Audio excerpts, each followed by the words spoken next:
à chaque année pour les élèves à ESHG. Donc, on tenait vraiment à ce que vous puissiez avoir toute l'information malgré le contexte. Donc, on a décidé de vous offrir cette séance virtuelle-là pour une première.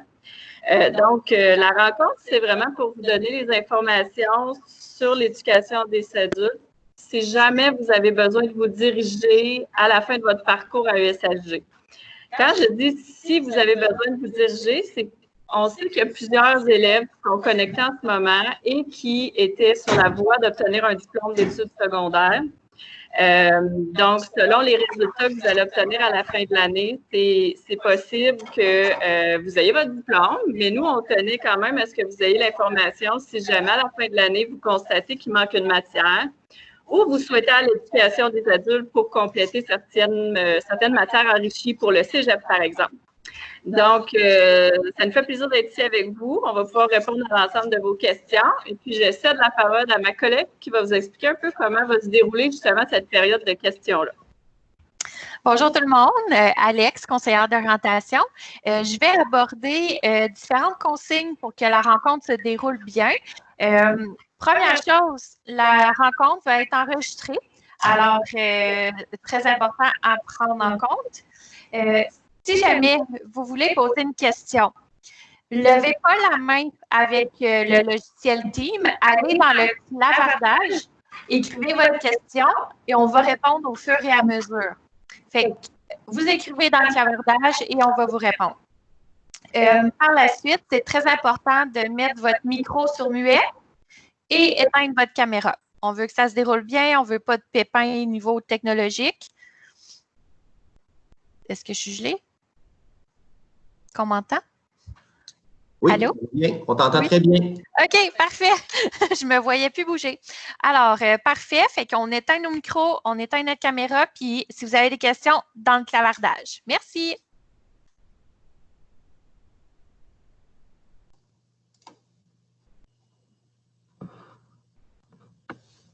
Alors, bonjour tout le monde.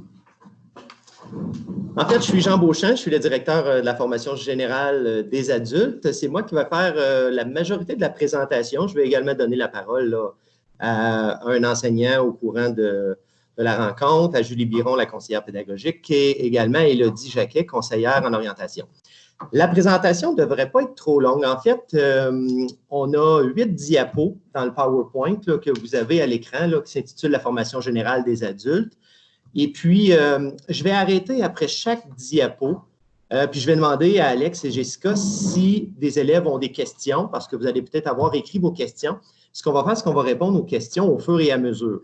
Donc, aujourd'hui, je vais vous parler de la formation générale des adultes en général. Je vais vous parler des cours du soir, des cours de jour. Je vais vous parler de la diplomation, du DES. Je vais vous parler des cours optionnels. Donc, mais très en général. Et puis, je vais vous parler également des cours d'été puis des inscriptions. Vous allez avoir la chance de poser des questions à n'importe quel moment. Comme Alex vous l'a mentionné, vous faites juste écrire votre question dans le clavardage et puis elles vont me dicter la question et moi ou les intervenants de la FGA vont répondre. Donc, ça va, on va débuter. Puis, Alex l'a bien dit au début, elle vous a mentionné que c'était enregistré. C'est simplement pour s'assurer que peut-être qu'il y a des élèves qui n'ont pas pu se brancher ou qui étaient occupés dans peut-être un autre cours. Et puis, ils vont pouvoir l'écouter ensuite parce qu'on va vous envoyer le lien. Donc, vous allez pouvoir aller réécouter des sections qui vous intéressent davantage. Alors, je débute. Donc, la formation générale des adultes, je vous dirais que c'est l'endroit idéal pour terminer un DES, pour aller chercher les préalables pour aller vers un DEP, c'est un autre exemple, finir certains cours qui vous manquent. C'est une opportunité qui est rapide, qui s'offre à vous, et puis ça va aller au rythme de vos ambitions, si je peux dire. Donc, plus vous voulez, mieux ça va être. Donc, je vais passer à la prochaine diapo. Merci, Caroline. Donc, on va parler de cours. On ne voit pas les diapos, mais en tout cas, moi, pour ma part, je ne vois pas les diapos. Là. OK, vous ne les voyez pas? Ben, il faut peut-être cliquer dessus. Là. OK. Est-ce qu'elle apparaît? Moi, s'il y a quelqu'un qui dit « moi, ça va ». Moi, je le vois sur mon portable, à mon écran. Alex et moi, on voit aussi vos diapositives. Oh. Moi aussi. François, est-ce que c'est revenu de ton côté? Oui, c'est go. C'est correct. OK. Donc, vous avez à l'écran la FGA en bref. En fait, ce qui est important de savoir, c'est qu'aux adultes, c'est de l'enseignement individualisé et vous allez à votre rythme. On a un horaire de jour et un horaire de soir. Donc, vous pouvez venir le jour, puis l'horaire, 8h40 environ jusqu'à 15h10. Et on a un horaire de soir qui est du lundi au mercredi de 6 à 9, de 6h à 9h. Là, certains vont peut-être poser la question, dans l'horaire de jour, est-ce qu'on peut être 5 jours semaine, 4 jours semaine, 3 jours semaine? Toutes ces réponses sont bonnes.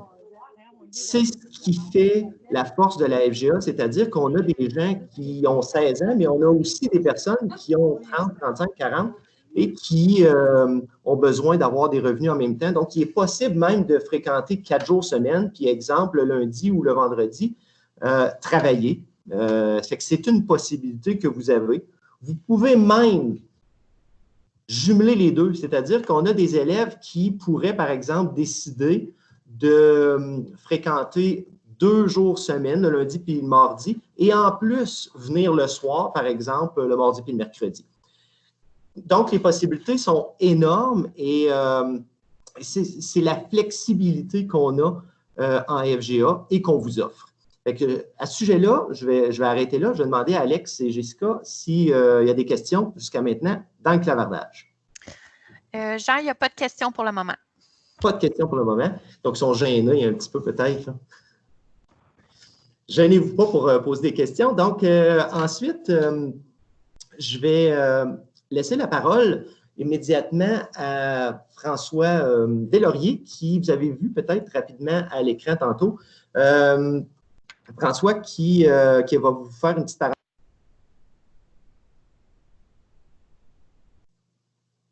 Tu peux y aller, François. Oh, je n'ai pas entendu la fin de ta phrase. C'est beau. Bonjour tout le monde. Je m'appelle François Deslauriers. Je suis enseignant de français, d'histoire et de plein de cours optionnels. Ça fait une dizaine d'années que je travaille ici. Donc, ça me connaît bien. J'ai travaillé à l'Escale aussi, à Gatineau.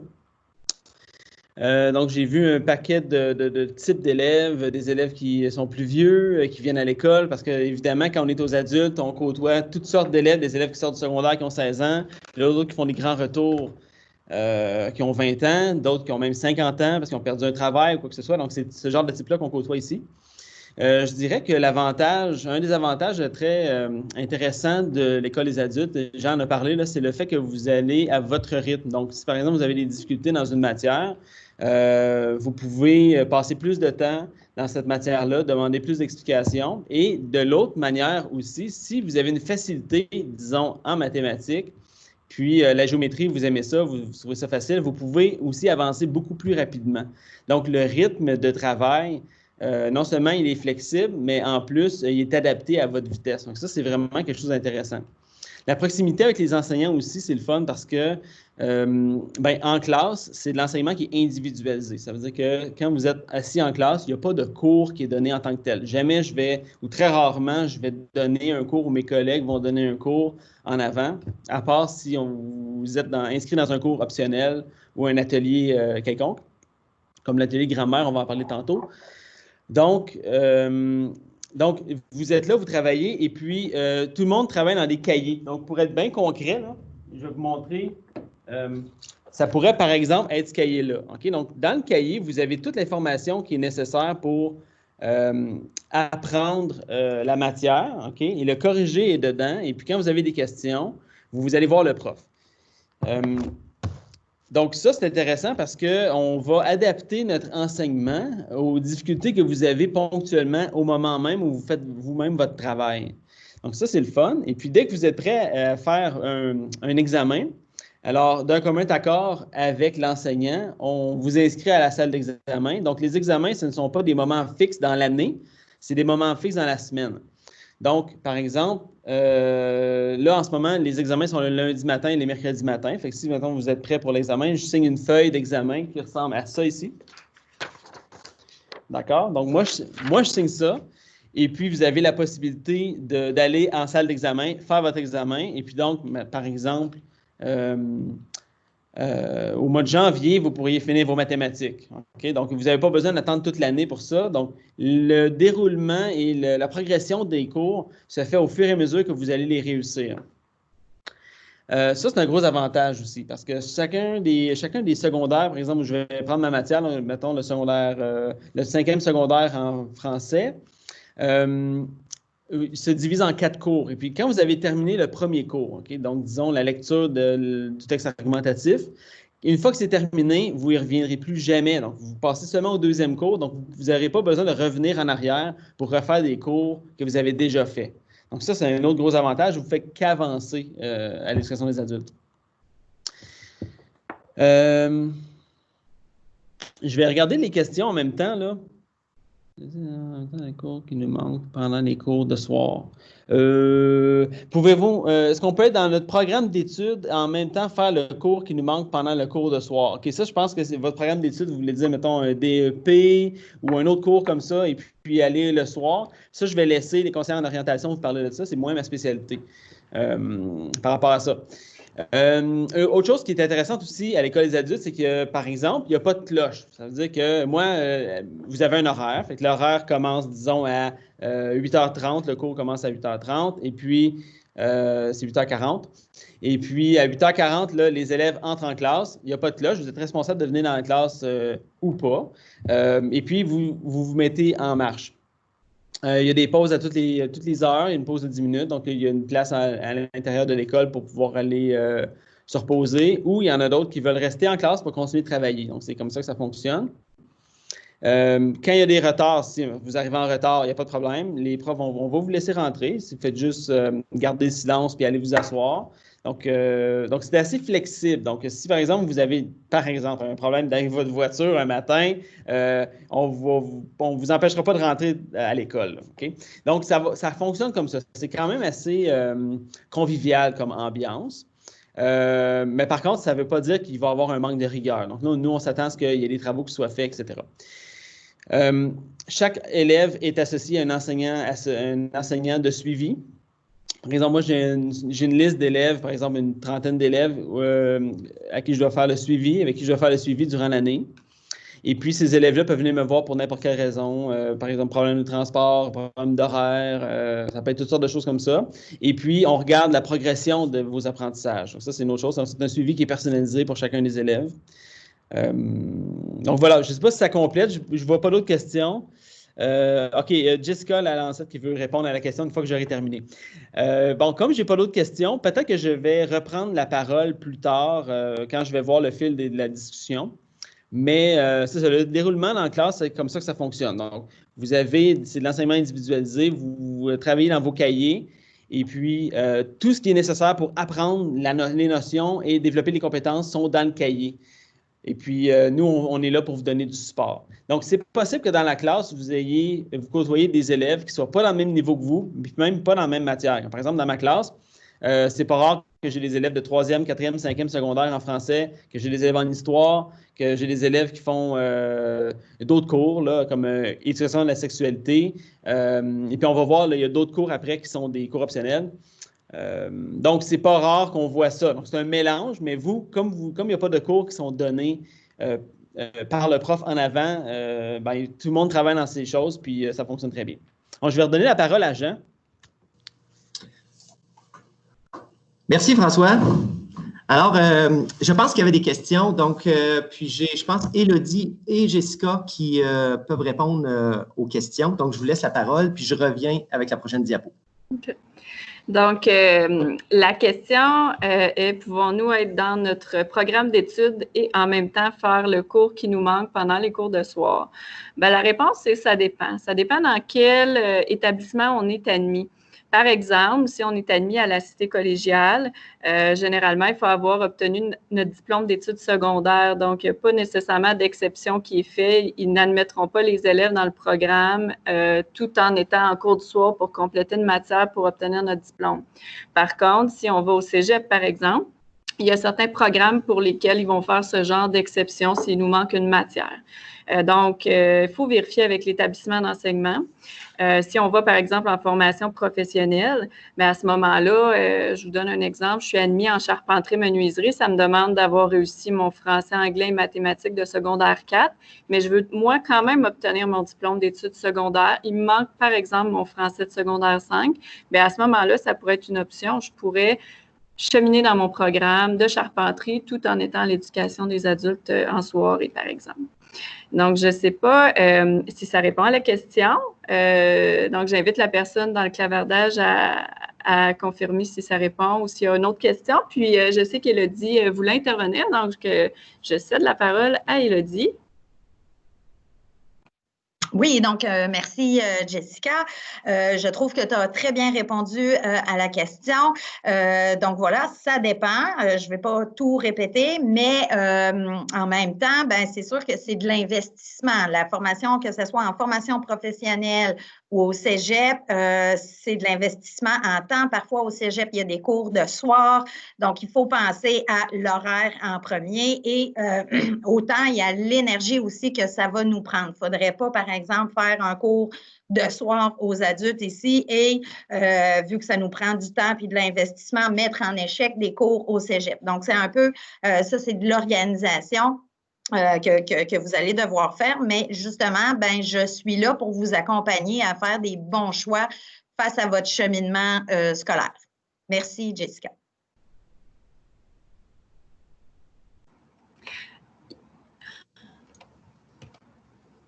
Oui. On avait une autre question. Je ne sais pas si c'est OK. Donc, on a une question. Est-ce qu'on peut faire l'école à la maison et se rendre à l'école pour les examens? Donc, je vous laisse répondre à ça. OK. Je vais prendre la parole à ce sujet-là. En fait, lorsqu'on parle de faire l'école à la maison et venir pour les examens, ça s'appelle la formation à distance. La formation à distance, ce n'est pas quelque chose qui est offert ici, malgré que, vous savez, à cause de la COVID-19, on a dû faire des cours en ligne. C'est un peu différent de la formation à distance. Il ne faut pas oublier que lorsque on s'inscrit dans un cours ou dans plusieurs cours en maths, français, en anglais ou des cours ou d'autres cours optionnels, le support de l'enseignant est essentiel. Il y a un minimum de temps que tu dois passer au centre pour avoir des réponses à tes questions. Parce que juste faire de la maison sans support direct de l'enseignant, ni en présence ici au centre, ni en ligne, c'est plutôt difficile. Je vois davantage des élèves qui, par exemple, vont s'inscrire à 2-3 jours semaine, travaillent les autres journées, vont poursuivre parfois leurs apprentissages le soir, donc ils continuent d'avancer dans leur livre. Et là, lorsqu'ils reviennent au centre, ils ont avancé, ils répondent, ils font répondre, donc ils demandent des questions aux enseignants, les enseignants répondent, puis ensuite, là, ils disent, OK, bien là, je suis prêt pour un pré-test, puis je suis prêt à aller en examen. Il y a un minimum de suivi, puis de lien avec l'enseignant que tu dois avoir. Justement, François en parlait tantôt, juste le fait de signer la feuille d'examen. Donc, juste être à la maison, puis venir juste pour les examens, c'est pas gagnant. Certains l'ont déjà essayé, ça fonctionne très peu et plusieurs décident d'aller s'inscrire en formation à distance et reviennent ensuite parce qu'ils disent ben alors non, ça ne fonctionne pas. Donc, ça prend un minimum de lien avec les enseignants. Puis c'est pour ça qu'on offre les cours de soir, les cours de jour, du temps plein et du temps partiel. Ça répond souvent à ce besoin-là qu'ont certains élèves là, qui ont des empêchements parfois d'être présents 5 jours semaine. Je ne sais pas si ça répond à la question.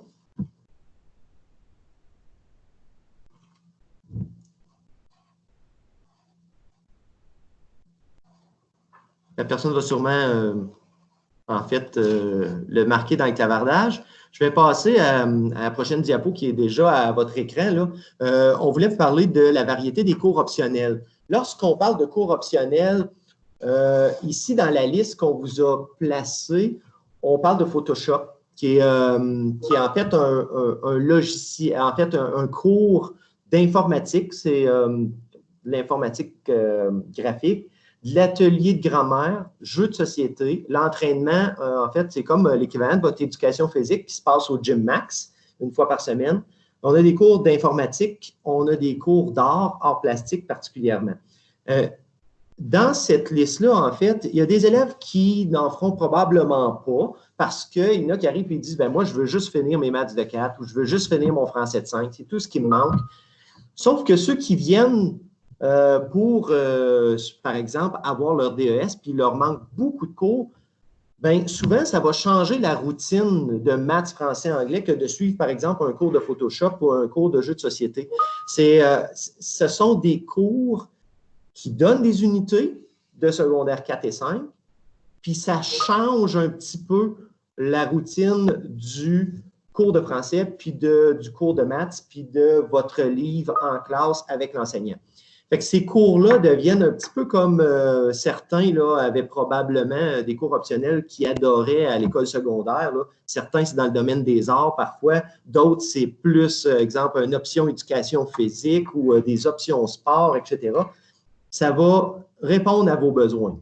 Puis c'est des crédits optionnels. C'est sûr que ces cours-là sont enseignés davantage là, quand je pense à Photoshop, à l'atelier de grammaire, à jeux de société et aux arts. Là, ce sont des cours fixes dans l'horaire où tout le monde fait la même chose en même temps. Fait que c'est le moment où vous allez retrouver une formule qui ressemblait un peu au secondaire, alors que dans les matières de base, français, maths, anglais, et là, vous êtes à votre rythme.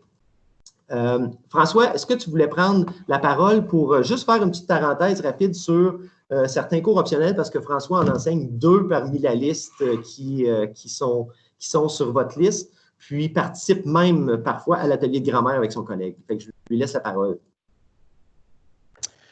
Oui, donc c'est ça. Là-dedans, j'enseigne 2 cours optionnels. Donc, le cours de Photoshop. Normalement, le cours de Photoshop est donné dans la session d'automne, et puis le cours de jeu de société remplace le cours de Photoshop qui se trouve à être durant la session d'hiver. Donc, d'abord, pour dire 2 mots par rapport au cours de Photoshop, donc, premièrement, ça s'adresse aux élèves qui ne connaissent absolument rien à Photoshop, qui n'ont jamais ouvert Photoshop, qui savent à peine c'est quoi, mais qui sont curieux, OK? Donc, nous, on a les licences Photoshop ici, et puis on apprend les rudiments du montage et du traficage de photos à l'aide de Photoshop, et puis ça se passe dans la salle d'examen qui est aussi la salle d'informatique. Donc, chacun a son poste et puis on travaille les différents outils, on regarde vraiment comment ça fonctionne, tout ça. Et puis, comme je l'ai dit, ça s'adresse aux très débutants. Mais si vous avez déjà travaillé dans Photoshop ou si vous avez déjà une idée comment ça fonctionne, vous êtes aussi invité à passer le cours. Donc, on fait juste augmenter les différentes connaissances là, qui sont vues. Pour ce qui est du jeu de société, c'est un cours qui s'adresse aux élèves qui sont intéressés à, premièrement, socialiser, en apprendre plus sur les jeux de société, parce qu'on va voir la théorie par rapport à ça.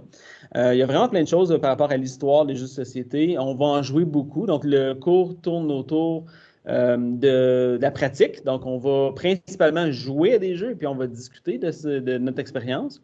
Mais il y a aussi des éléments théoriques. Donc, on peut intégrer le français là-dedans, on peut intégrer les notions de mathématiques, de statistiques, de géométrie, etc. Donc, ça, c'est vu pendant le cours. Donc, des fois, il y a des présentations en avant de la classe lors de cette séance-là, mais la majorité du temps est passé à jouer à des jeux et puis à essayer toutes sortes de choses nouvelles. Donc, à l'école, on possède environ une 50aine de jeux différents, puis j'en amène à la maison aussi, donc il y a une belle variété de choses qu'on peut expérimenter. Donc, voilà. Puis ces cours-là, vous ne pouvez pas vraiment vous inscrire tout de suite. Moi, au début de l'année, et puis dans le temps de Noël, je commence à faire le tour des classes, réexpliquer tout ça, et puis je prends les noms des élèves qui sont intéressés. Donc, ça se peut, par exemple, que ça ne vous intéresse pas au début de l'année, et puis vers la fin de l'année ou au milieu de l'année, là, tout à coup, un de vos amis, ça l'intéresse, puis là, vous l'embarquez aussi, ou vous n'entendez parler, ou bien vous voyez il y a des œuvres d'art des élèves de mon cours de Photoshop dans l'école. Puis, ça peut vous donner de l'inspiration. Donc, des fois, les gens changent d'idée. Mais, donc, je passe dans les classes pour prendre les inscriptions. C'est comme ça que ça fonctionne pour les inscriptions. Voilà.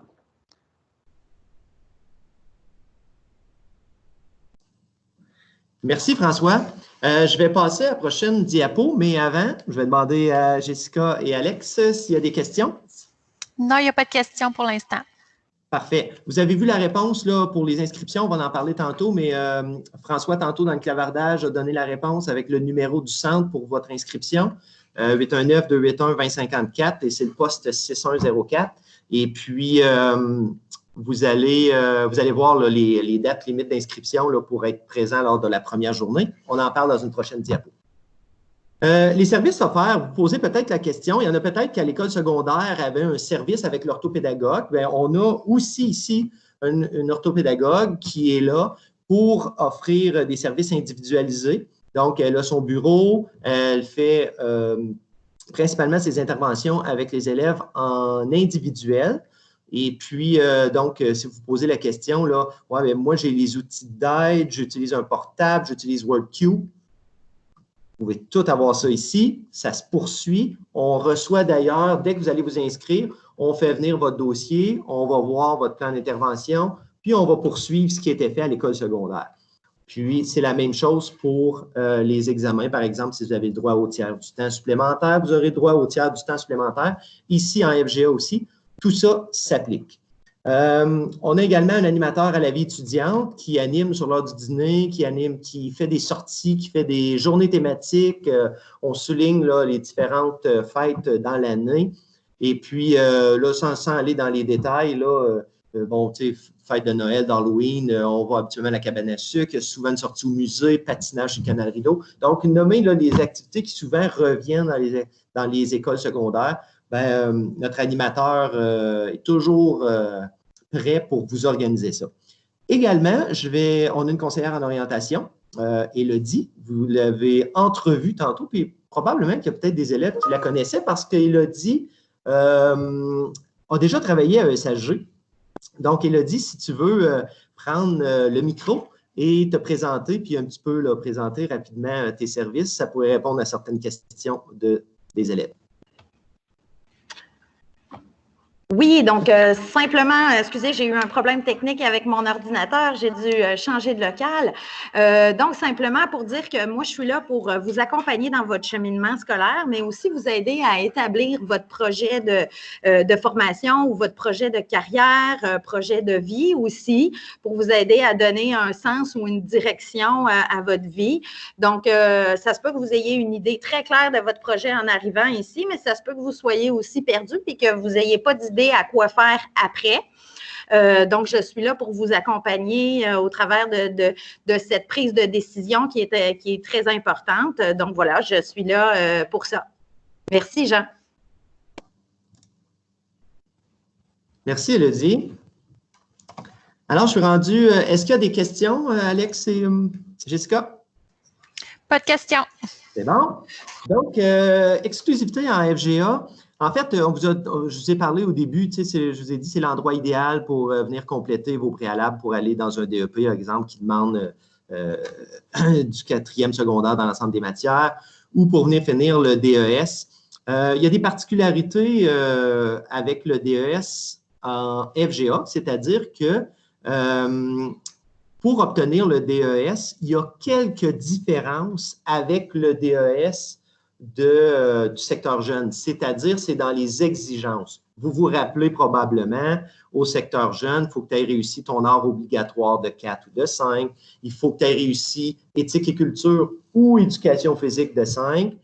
Ce n'est pas le cas en FGA.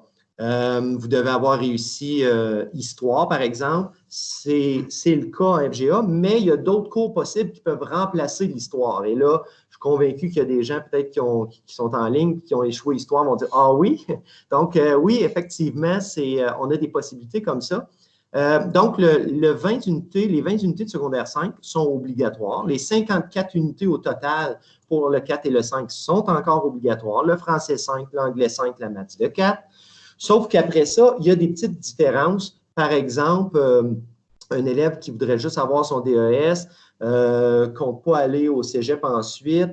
Par exemple, ces unités de sciences et mathématiques pourraient, par exemple, parce qu'on en demande 4 autres, ces sciences pourraient être remplacées par des cours d'informatique, par exemple. C'est particulier juste à la FGA. Si tu veux aller au cégep, par exemple, dans des programmes particuliers, là, il va falloir que tu fasses tes sciences.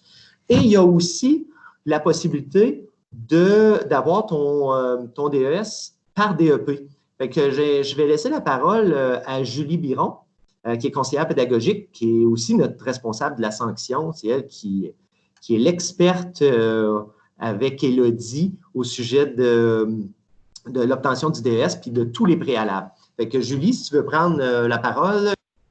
Oui. Bonjour tout le monde. L'exclusivité qu'on retrouve à la formation générale des adultes, c'est que vous pourriez obtenir votre diplôme d'études secondaires sans faire tous les cours que M. Beauchamp vient de mentionner justement, seulement avec vos 3 cours de base obligatoires qui seraient français 5e secondaire, anglais 5e secondaire, mathématiques 4e secondaire. Ça ne change pas. C'est pour le DES, ça prend ces 3 cours-là. Mais si vous faites une formation professionnelle, peu importe la formation professionnelle, et que vous obtenez votre diplôme d'études professionnelles à la fin de votre formation, vous pourriez être éligible pour obtenir aussi un diplôme d'études secondaires. La seule condition qui vous resterait à remplir, c'est de fréquenter la formation générale des adultes, de venir chercher un cours seulement. Si vous avez fait votre français, anglais, maths au secteur jeune, vous pourriez vous inscrire pour un seul cours, un crédit, une unité à faire, et ça déclencherait votre diplôme d'études secondaires au ministère. Si par contre, vous venez faire une des 3 matières que vous énumérez là, ou 2, même les 3 matières, automatiquement, vous avez suivi un cours en formation générale adulte, donc vous seriez éligible avec votre DEP pour avoir votre DES. Ce qu'on veut dire en résumé, c'est qu'il faut que vous passiez pour faire au moins un cours à la formation générale des adultes pour que cette option-là soit déclenchée au ministère. S'il y a des questions, je peux y répondre. Merci, Julie. Est-ce qu'il y a des questions, Alex et Jessica?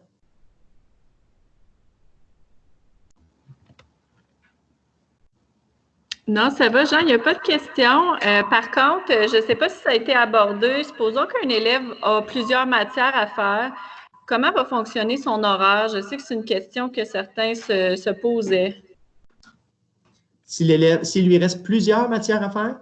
Oui, donc certains élèves qui se demandaient, supposons que j'ai plusieurs matières à faire, est-ce que je commence par le français, ensuite ils me mettent l'anglais? Est-ce que je chemine dans toutes mes matières? C'était une question qui revient. OK. Donc, habituellement, les élèves ont 2 à 3 matières en même temps. OK? C'est plus que 3 matières, là. Et là, je ne calcule pas le cours optionnel parce qu'ils pourraient, par exemple, faire le cours de jeux de société puis faire des maths et du français puis de l'anglais. Mais la plupart du temps, on va fonctionner avec 2 ou 3 matières. C'est-à-dire que s'il te manque juste les matières de base pour aller dans un DEP, tu pourrais faire français, anglais et mathématiques de front. Et puis, dès que tu as terminé une matière, on réaménage ton horaire et là, tu tombes à 2 matières, fait que tu trouves avoir plus de temps dans chacune des matières. François a effleuré la question tantôt en parlant de l'horaire. On commence à 8h40. Le matin, les élèves sont dans la même matière pour les 3 premiers blocs d'1 heure, puis ensuite en après-midi dans une autre matière. Mais parfois, on a des élèves qui leur restent seulement une matière, c'est-à-dire qu'il reste juste le français de 5e secondaire à finir. Bien, ils cheminent toute la journée en français de 5e secondaire. C'est sûr qu'on laisse la possibilité de choisir un optionnel s'ils veulent se changer d'idée à un moment donné. Ça, c'est une possibilité. Mais il y en a souvent qui vont nous dire « Non, moi, je veux finir le plus rapidement possible, donc je m'investis complètement dans ma matière. » Puis, c'est une chose qui est possible. On a déjà vu aussi des élèves nous demander de finir complètement une matière avant de passer à la prochaine. Je vous avais dit au début, flexibilité en FGA, bien, ça ne fait pas exception. Effectivement, on va regarder le dossier avec le prof de suivi, puis habituellement, on accepte que l'élève fasse ça si c'est pour l'aider, puis le faire terminer plus rapidement sa formation. Julie Biron, tu as une question, je pense, ou un commentaire?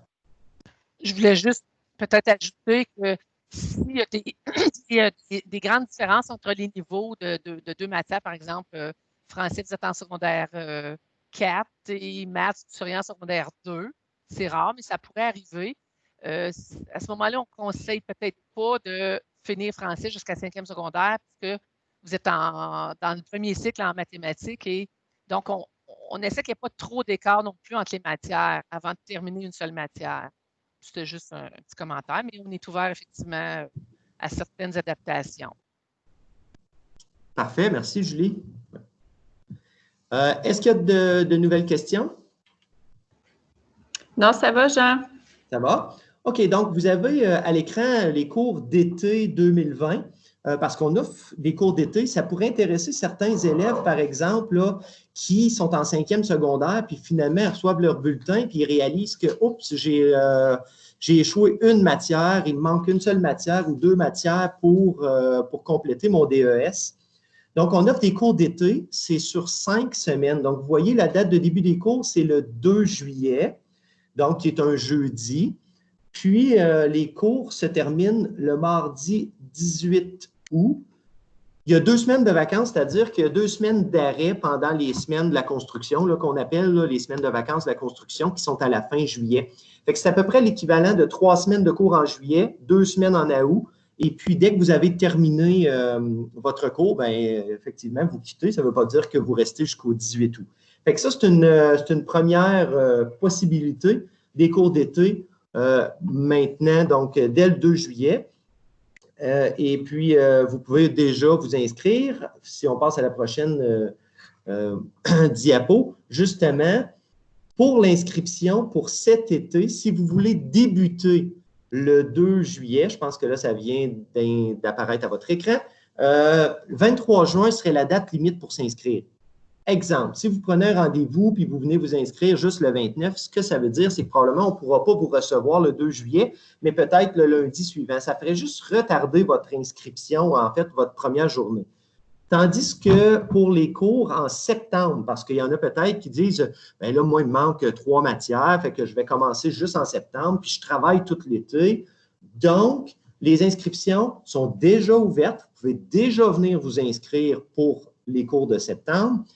Et la date limite pour commencer le 31 août, parce que l'an prochain, les écoles, la FGA et les écoles secondaires commencent le 31 août. La date limite sera le 14 août. Je vous le répète, si vous arrivez le 17 ou le 18, ce que ça va faire, c'est que peut-être vous allez commencer juste la semaine suivante au lieu de commencer le 31 août. Vous allez commencer le premier lundi, exemple, de septembre. Ça fait juste retarder parce que nous, il faut regarder votre dossier, il faut vous bâtir un horaire, puis ensuite, on peut vous accueillir. Fait que c'est comme ça que ça fonctionne. Puis lorsque vous allez venir vous inscrire, on montre votre profil.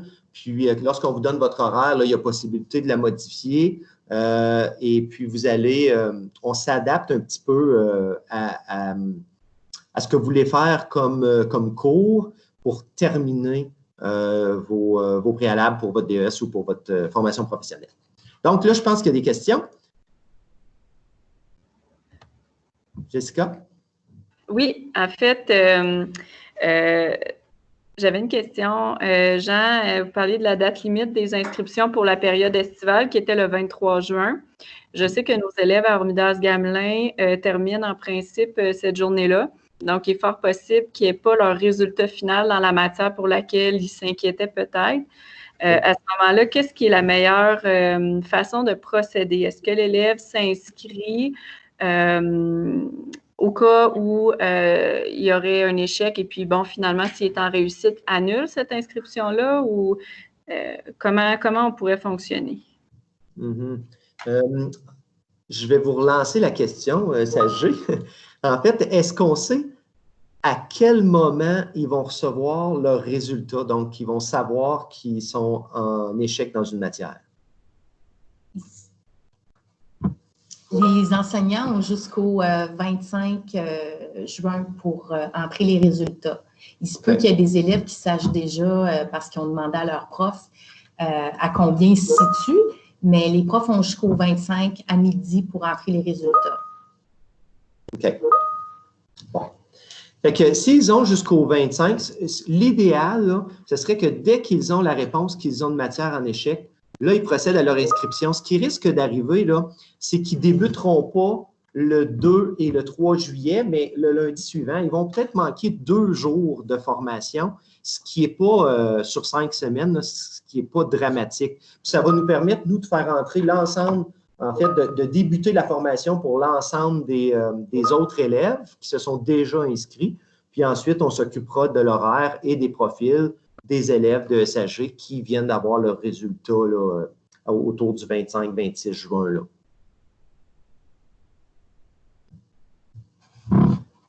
Je pense que là, il y a eu quelques questions. Je semble avoir vu beaucoup de petites... Oui, Jean, il y avait des questions par rapport à la valeur du diplôme d'études secondaires, mais on a répondu dans le clavardage là, que le diplôme d'études secondaires n'aurait pas une moins bonne valeur compte tenu du contexte ou des fois, il y a des gens qui se demandent est-ce que mon diplôme vaut la même chose à l'éducation des adultes? Donc, la réponse est oui. Je ne sais pas si tu voulais ajouter quelque chose. Oui, c'est le même diplôme, c'est un diplôme d'études secondaires qui est livré par le ministère de l'Éducation. Et puis, c'est le même. En fait, c'est l'élève sur son relevé de notes qui va savoir qu'il a terminé en FGA. Mais sur le diplôme d'études secondaires, il n'y a aucune mention à savoir si tu l'as fait, exemple, en Beauce, à Gatineau, ou dans un centre des adultes ou dans une école secondaire. Le diplôme, c'est un diplôme, il y en a juste un qui existe, puis c'est le diplôme d'études secondaires au Québec. Voilà, fait qu'il y a la même valeur.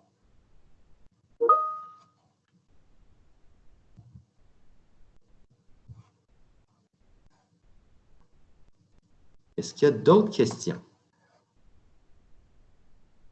Je pense qu'il y a eu une question sur l'inscription. Oui, il y avait on s'inscrit comment? Comment procéder? Bon. Je n'irai pas dans le détail, mais je vais quand même donner l'information. Tantôt, on a donné le numéro, puis là, je pense qu'il est apparu aussi dans le clavardage. Là. Dans le moment, en raison de la COVID-19, on fonctionne par rendez-vous. C'est-à-dire que là, vous appelez au centre, au 819-281-2054, le poste 6104, et là, vous allez parler à Mélodie, puis vous dites, bien, je veux m'inscrire pour les cours d'été ou je veux m'inscrire pour l'automne, pour le mois de septembre. À ce moment-là, Mélodie va vous donner un rendez-vous. Elle va dire, par exemple, OK, est-ce que tu peux te présenter, par exemple, je ne sais pas moi, lundi le 22 juin ou lundi le 29 juin ou mardi le 30 juin. Et là, elle va te dire quoi apporter. Nous, pendant ce temps-là, ça va nous permettre d'obtenir d'aller chercher le dossier scolaire qui est à ESAG. Fait que ce que tu vas avoir à apporter, ça va être, et là, on me corrige si je fais fausse route, ta carte d'assurance maladie et les frais de 50 $ pour ton inscription. Et il va y avoir un 10 $ pour ta puce. La puce, c'est simplement pour entrer et sortir du centre. Et habituellement, ce qu'on demande, c'est le certificat de naissance, mais il va déjà être dans ton dossier de SAG, donc pas besoin de l'apporter. Et on demande le dernier relevé de notes, qui est votre dernier bulletin, mais lui aussi risque de se retrouver là, à partir de la fin juin là, dans les dossiers de SAG. Julie Biron, je pense qu'elle veut compléter. Julie? Ouais. Oui. Bien, Élodie l'a écrit dans le clavardage. On a préparé une lettre avec les numéros de téléphone et comment s'inscrire. On la remet à ESAG aujourd'hui même et ils vont vous la faire parvenir. Je ne sais pas encore si ça va être par la poste ou par courriel. Et toutes les informations sont à l'intérieur de la lettre. Mais effectivement, on peut rajouter le numéro de téléphone avec le poste. C'est la première étape. Et pour faciliter la transition aussi, comme vous fréquentez déjà SAG, vous n'aurez pas besoin de fournir votre certificat de naissance ou vos derniers bulletins. Nous, on va s'organiser pour rapatrier votre dossier du secrétariat de SAG. Donc, vous aurez besoin seulement d'argent, carte débit et votre carte RAMQ pour le moment. Oui. Alors, pour ajouter à ce que Julie mentionnait, ces informations-là vont vous être envoyées par courriel aujourd'hui ou demain, donc à votre adresse personnelle et à ceux de vos parents. Parfait. Donc, vous allez avoir toute l'information pour l'inscription sur papier. Puis, en plus, vous pourrez retourner dans notre Teams aussi où l'information est dans le clavardage. Jean, moi, j'ai des questions des fois des élèves, parfois des élèves qui me demandent qu'est-ce qui arrive si je n'ai pas terminé mon cours durant les 5 semaines d'été. OK. S'ils n'ont pas terminé, rendu, par exemple, on parlait du 18 août, je me rappelle bien, il y a possibilité de poursuivre en septembre, donc de recommencer là, le 31 août, puis de terminer. Mais là, peut-être qu'il y en a qui vont dire « Ouais, mais moi, je rentre au cégep, donc je vais être à temps plein au cégep. » Je vous en ai parlé. On a aussi des cours du soir qui commencent à la mi-septembre. Fait qu'il y a de nos élèves souvent qui quittent, qui s'en vont au cégep parce qu'ils sont acceptés conditionnellement à la réussite d'un cours qui leur manque au secondaire. Et ils ont souvent jusqu'en décembre ou en janvier pour le compléter. Et à ce moment-là, bien, ils viennent s'inscrire de soir. Puis là, ils viennent 1, 2 ou 3 soirs semaine, puis ils complètent le cours qu'ils n'ont pas terminé. Parfait. Tout en faisant le cégep. OK, parce que ce n'est pas comme un cours d'été, par exemple, qui est offert par les autres commissions scolaires, où tu termines en 5 semaines, tu passes l'examen. C'est vraiment un apprentissage au rythme de l'élève. Oui, nos cours d'été sont au rythme de l'élève. Pareil comme nos cours qui commencent en septembre. Parfait. Oui. Julie Biron, une question? Bien, juste pour ajouter à ce que dit M. Beauchamp, habituellement, quand ils donnent jusqu'aux fêtes, le cégep pour terminer un cours, c'est parce que vous êtes admis en tremplin tech. Parce que dans les techniques, habituellement, vous devez avoir déjà tous vos cours réussis, plus votre DES. Est-ce qu'ils ont une date habituellement pour rapporter leur relevé de notes avec la preuve de réussite de ce cours-là, dans des techniques exemples? Oui. Habituellement, c'est début août, c'est votre ADI, le cégep communique avec vous, mais souvent, vous n'avez pas terminé. Fait que ce que vous faites, c'est que vous venez nous voir. Habituellement, c'est moi l'été ou Élodie qui remplit cette demande-là. Dépendamment si c'est Élodie, mais si elle est en vacances, ça peut être moi. C'est qu'on remplit une feuille comme quoi vous êtes en train de terminer un cours. Et là, habituellement, ils vous donnent je pense que c'est à peu près jusqu'au 20 ou dépendamment des années. Ce que ça fait, c'est que vous n'aurez peut-être pas accès à votre horaire tout de suite du cégep, mais vous pouvez quand même poursuivre là. C'est juste de les tenir au courant. Merci. Alors, en fait, pour le PowerPoint, c'est terminé. Donc, on pourrait encore répondre à des questions s'il y a encore des questions dans le clavardage.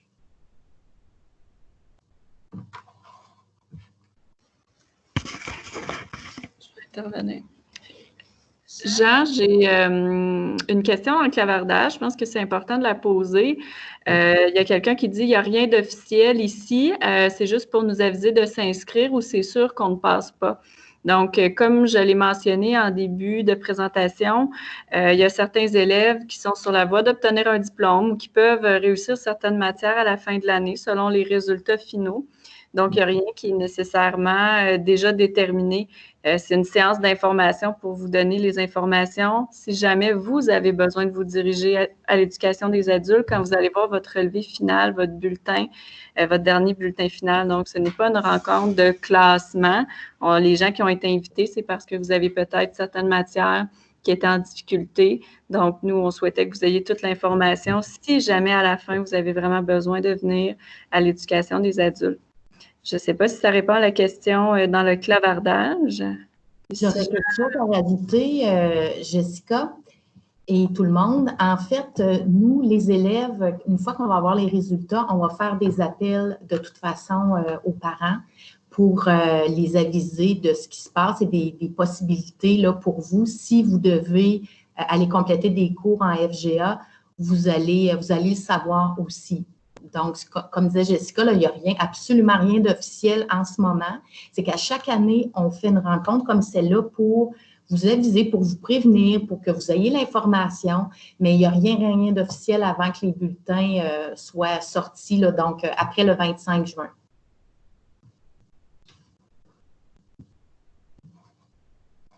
Merci, Caroline. Est-ce que, Julie, tu avais la main levée? Est-ce que tu voulais ajouter quelque chose ou on n'a simplement pas baissé la main?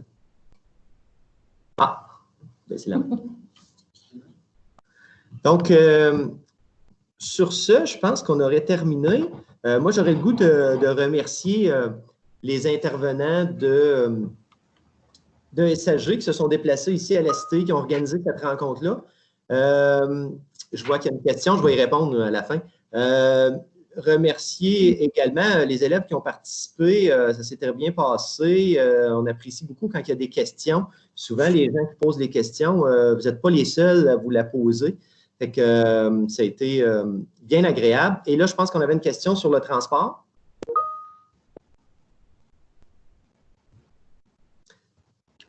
Oui, il y avait une question sur le transport. Donc, s'il y a un transport qui est disponible pour ceux qui sont peut-être plus éloignés en campagne. Mm-hmm.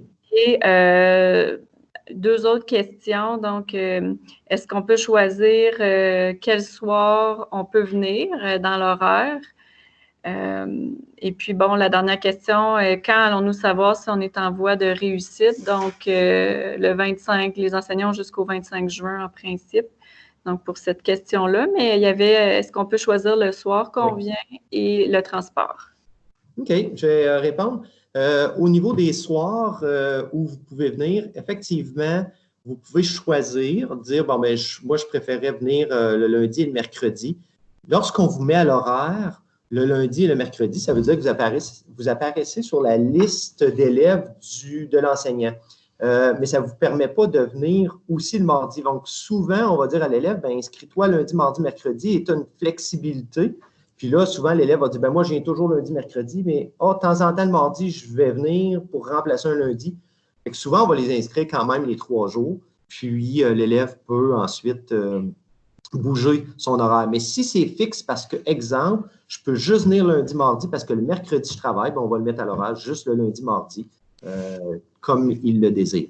Fait que oui, ça, c'est possible. Au niveau du transport, oui, il y a possibilité d'avoir du transport avec les mêmes circuits de SAG. En fait, ce qui se produit, c'est que lorsque vous arrivez à SAG par le transport que vous aviez lorsque vous étiez à SAG, il y a une navette qui part de SAG et qui s'en vient au centre La Cité. Le seul désavantage de ça, c'est quand, ben en fait, il y en a deux. En fin de journée, puisque l'horaire de SAG a changé l'an passé, vous vous rappelez, vous commenciez beaucoup plus tôt, vous finissiez plus tôt. C'est ça? Ouais? Non, c'est le contraire. Ah, c'est le contraire. OK, excusez. Vous commenciez plus tard et vous finissiez plus tard. Plus tard aussi? Oui. OK. Ce que ça fait, c'est qu'ils viennent chercher les élèves ici plus tôt. Donc, notre horaire finit à 3h10. Mais les élèves qui sont dans la navette doivent quitter un peu plus tôt. Fait que vous manquez une partie de la dernière période. Mais comme je vous disais, là, ce n'était pas si problématique que ça. Fait que vous arrivez à temps pour le début des cours, mais vous devez quitter un petit peu plus tôt. L'autre désavantage du transport, c'est qu'ils organisent tout le transport pour le primaire et le secondaire. Et lorsque ça s'est terminé, ensuite, ils donnent des places aux élèves en FGA. Fait que ça se peut des fois qu'il y a des autobus qui sont complets et que des places se libèrent juste plus tard. Et la plupart du temps, le transport s'organise 2 semaines après la rentrée parce qu'ils sont en pleine organisation du transport des élèves du secondaire du primaire. Fait que ce que ça veut dire, exemple, un élève qui resterait à Notre-Dame-de-la-Salette et dit « Moi, je veux prendre l'autobus. » Lorsque tu vas venir t'inscrire, tu vas le dire à Mélodie. De toute façon, Mélodie va le demander. Elle demande toujours « Est-ce que tu as besoin de transport? » Là, la personne va dire « Oui, j'ai besoin de transport. » Et puis, à ce moment-là, vous allez compléter une demande de transport et elle va être traitée. Mais ce qui risque d'arriver, c'est que ça va prendre au moins 2 semaines après le début des cours avant que tu puisses y avoir accès. C'est en moyenne, c'est ça. Puis, oui, j'ai vu la question passer, puis François a bien répondu. Donc, il y a un coût d'inscription au départ pour t'inscrire, qui est de 50 plus 10 pour la puce. Et ensuite, tu fais juste payer tes livres. Peu importe que tu suives 2 cours, 3 cours, c'est juste le prix des livres qui varie. Il n'y a pas de coût particulier. Exemple, pour les photocopies, des coûts de surveillance, il n'y en a pas. Donc, tu sais, c'est vraiment le 50 puis ensuite chacun des livres.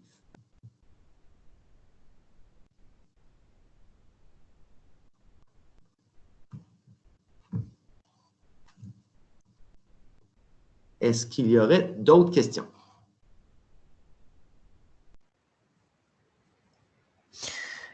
Non, on dirait qu'on a pas mal répondu à tous.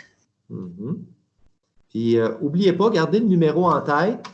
En plus, avec le courriel que vous allez recevoir aujourd'hui ou demain de la part de SAG avec toutes les coordonnées pour nous rejoindre, bien, si vous avez une question, vous appelez au centre et on va répondre à votre question rapidement.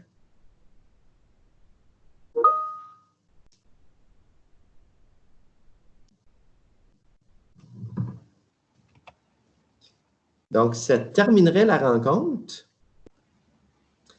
Donc, j'ai François qui demande s'il peut rester avec l'équipe de SAG. Oui.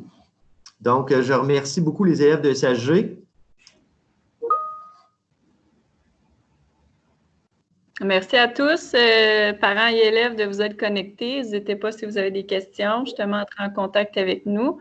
On va vous acheminer par courriel, comme Mme Moore l'a mentionné plus tôt, là, toutes les informations importantes pour l'inscription.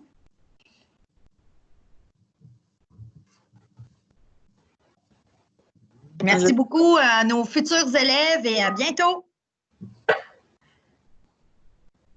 Merci, au revoir. Merci tout le monde.